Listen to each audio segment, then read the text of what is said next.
ରଥ ଚାଲେ ଘୁଁ ଚକ ଚାଲେ ଘୁଁ ଯା ମୁଣ୍ଡରେ ସୁନ୍ଦର ଟୋପା ତା ଘଇତା ମୁଁ ରଥ ଉପରେ ରଥ କିଏ ବସିଛି ଦେଖ କାଳିଆ ନାଗର ରସିକ ପରା ସିଏ ସବୁ ଦେଖୁଛି ରସିକ ଆମର ଶେଖ ସେମିତି ଏମିତି ସବୁ ଯେତେବେଳେ ରଥଯାତ୍ରାର କଥା ଆସେ ସେତେବେଳେ ସାରଥୀଙ୍କ କଥା ମନେ ପଡ଼େ କାହିଁକି ନା ବିନା ସାରଥୀରେ ରଥ କରେନି କିମ୍ବା ବିନା ସାଇଡ଼ରେ ବି ମଧ୍ୟ ରଥ କରେନି। ତ ଆମ ସହିତ ଜଣେ ସାରଥୀ ଅଛନ୍ତି, ଆମେ କଥା ହେବା।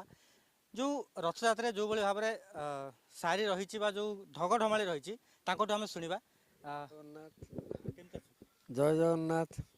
ଜଗନ୍ନାଥଙ୍କର ଆଶୀର୍ବାଦ ପୁରା ଭଲ ଅଛୁ। ଆସନ୍ତାକାଲି ରଥଯାତ୍ରା ଆଉ ଆମର ଯେଉଁ ବିଧିବିଧାନ ରହିଛି ସେସବୁ ହେବ। ହେଲା ପରେ ଏଇଠୁ ରଥ ବାହାରିବେ। ଯେଉଁ ରଥରେ ଗୋଟେ ସାଇରି କୁହାଯାଏ ବା ଯେଉଁ ଢଗଢମାଳି ଆମେ ଯେଉଁଟାକୁ କହିବା, ସେ ଢଗଢମାଳି କହିଲେ ରଥ ଗଡ଼େ କିମ୍ବା ନହେଲେ ରଥ ରହିଯାଏ, ଏଇଟା କେତେ ଦୂର ମାନେ? ସେଇଟା ତ ନିଶ୍ଚୟ, ତାର ତ ଏଇଟା ପରମ୍ପରା ରହିଛି। ସିଏ ପୁରା ରସିକ ନାଗର, ଏସବୁ ମଜା ନହେଲେ ସିଏ ଘୁଞ୍ଚିବେନି। ତେଣୁ ସେସବୁ କୁହାଯାଏ। କ'ଣ ସବୁ ରହେ ତା ଦେହରେ? ଆଉ ଏମିତି ସବୁ କୁହାହେଉଛି। ତାକୁ ମଜା ଆକାରରେ କୁହାହେଉଛି। ସେମିତି ମଜା ହେଲେ ପିଲା ଖୁସିରେ ଝିକୁଛନ୍ତି, ଆଉ ଜଗନ୍ନାଥ ବି ଖୁସି ହେଉଛନ୍ତି।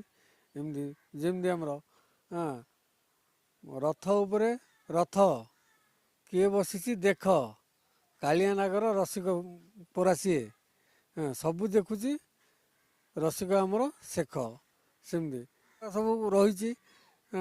ଏଇ ତ ଆ ମାଧ୍ୟମରେ ସେ ସବୁ ୱାର୍ଡ଼ ଗୁଡ଼ା କହିହେବନି। ଆହୁରି ବିଶେଷ ମାଧ୍ୟମ ଏମିତି ତ ବହୁତ ପ୍ରକାର କଥା ଅଛି, କିନ୍ତୁ ଆ ମାଧ୍ୟମରେ ତ କହିହେବନି। ଏମିତି ଆହୁରି କେତେ ମଜାଳିଆ ମଜାଳିଆ କଥା ବି ଅଛି। ଆଉ ରଥ ଚାଲେ ଘୁଁ ଚକ ଚାଲେ ଘୁଁ ଯା ମୁଣ୍ଡରେ ସୁନ୍ଦର ଟୋପା ତା ଘଇତା ମୁଁ ଏଭଳିଆ ଭଳିଆ ସବୁ ୱାର୍ଡ଼ ଗୁଡ଼ା କୁହାହେଉଛି। ଆହୁରି ଅନ୍ୟ ୱାର୍ଡ଼ ଗୁଡ଼ା କୁହାହେଉଛି ଯାହାଦ୍ୱାରା କି ଏଇଠି କହିହେବନି କ୍ୟାମେରା ସାମ୍ନାରେ। ଏମିତି ବହୁତ କିଛି କଥା ଅଛି। ସେସବୁ ତ ଗୋଟେ ଆମର ପରମ୍ପରା ରହିଛି। ସେଇ ହିସାବରେ କୁହାହେଉଛି ସବୁ ଏମିତି ଚାଲିଛି ଗଲା। କେତେ ବର୍ଷ ହେଇଯିବ 6-7 ବର୍ଷ ହେଇଯିବ, 7 ବର୍ଷ ଖଣ୍ଡେ ହେଇଗଲା। 7 ବର୍ଷ ହେଲାଣି ଆପଣ ଏମିତି ଢଗଢମାଳି କରିକି ରଥ, ସତରେ କ'ଣ ଢଗଢମାଳି ନହେଲେ ରଥ ଚାଲେନି? ସେ କଥା କିଏ କହିପାରିବ? ସେ ତ ଆମର ପରମ୍ପରା ଯିଏ ରହିଛି। ତାପରେ ମୁଖ୍ୟ ହେଉଛି ଇଏ ପୁରା ରସିକ ନାଗର। ଇଏ ପୁରା ଭାବର ଠାକୁର। ଆଉ ସେଭଳିଆ ଗୋଟେ ଚାଲିଛି ଆମର ପରମ୍ପରା। ପୁରୀ ଦେଖ, ସେଇଠୁ ଆମର ଚାଲିଛି, ସେମିତି ଚାଲିଛି। ହଁ ନିଶ୍ଚୟ ଆଜ୍ଞା, ପୁରୀରେ ଏବେ ବି ଯିବେ ଦେଖିବେ ସେଭଳିଆ ଭାଷା ହେଉଛି, ପ୍ରୟୋଗ ହେଉଛି। ଖାଲି ଏଇଟା ଗାଁ ଗହଳିଆ ନାହିଁ, ସେଇଠି ବି ଏମିତି ହେଉଛି, କଥାବାର୍ତ୍ତା ଏମିତି କରୁଛନ୍ତି, ଏମିତି ଚାଲିଛି। ଆଉ ସେମିତି ଚାଲିଲେ ସେ ଠାକୁର ବି ଖୁସି ଅଛନ୍ତି। ଯାହାହେଲେ 5ଟା ପରେ ହେଇଯିବ ଆଜ୍ଞା। 5ଟା 4:30 5ଟା ହେଇଯିବ ବୋଧେ ରଥ ବାହାରିଲା। କାଲି ତ ସବୁ ପ୍ରୋଗ୍ରାମ ରହିଛି। ତ ପୁରୀରେ ତ କାଲି ଆଉ ରଥ ଝିକା ହେବନି, ପରଦିନ ପାଇଁ ପ୍ରୋଗ୍ରାମ ଅଛି। କାଲି କିନ୍ତୁ ଏଇଠୁ ପୁରା ଡାଇରେକ୍ଟ ଆମର ପଳେଇବ ଏଇଠିକି ଷ୍ଟୁଡ଼ିଓ ଛକ ଡାଇରେକ୍ଟ। ଏଇଠି ତ ସେଭଳିଆ ସବୁ ତା ଭଳିଆ ଆୟୋଜନ ହେଇନି ସବୁ। ଇଏ ଗୋଟେ ଛୋଟିଆ ରଥ, ସେତିକି। ପୁରୀରୁ କ'ଣ ସିଏ ଗୋଟେ ପୁରା ବିଶ୍ୱର ସିଏ ରଥ।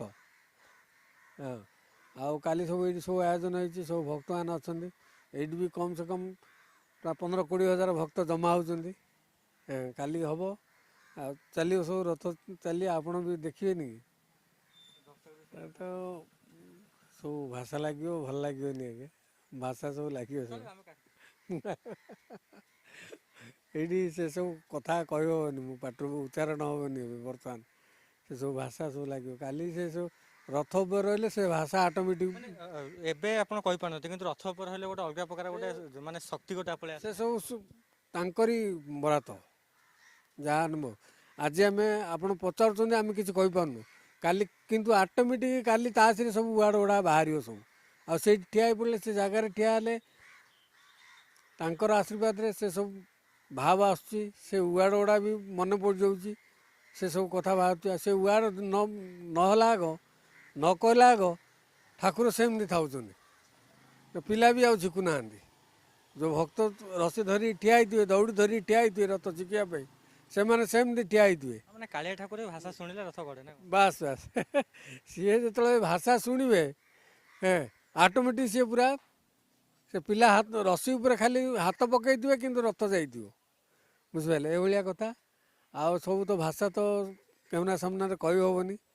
ହଁ, କାଲିକି ଯଦି ଆସିବେ, କାଲି ଦେଖିବେ ଆପଣ ରଥ ଉପରେ ସେ ଭାଷା ମାନେ ସହି ହେଉନଥିବ, ଶୁଣିପାରୁନଥିବେ, ଏଭଳିଆ ଭାଷା ହେଉଥିବ, କିନ୍ତୁ ତଥାପି ପ୍ରଭୁ ପୁରା ଖୁସି ଅଛନ୍ତି ତା ଦେହରେ। ସେମିତି ନ କହିଲେ ବି ଠାକୁର ଯାଉନାହାନ୍ତି।